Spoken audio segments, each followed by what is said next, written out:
what are some ways we can try to avoid the drama triangle altogether? It's being aware, owning your truth, looking at, what am I doing and what is the outcome of what I'm doing? And is this the outcome I really want?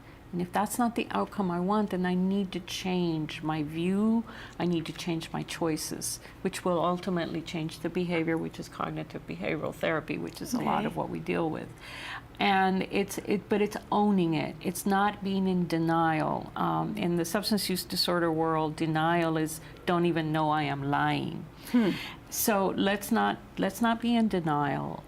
If that's where you live, move out of there.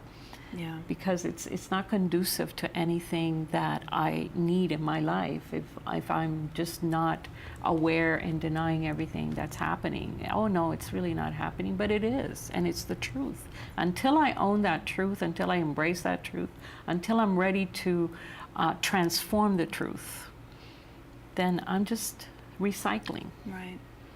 Okay, and briefly, let's just say too, once you've kind of reached that level, I mean, are there things like meditation or exercise that can kind of help you break that cycle quicker, or how might that help someone? Yes, definitely.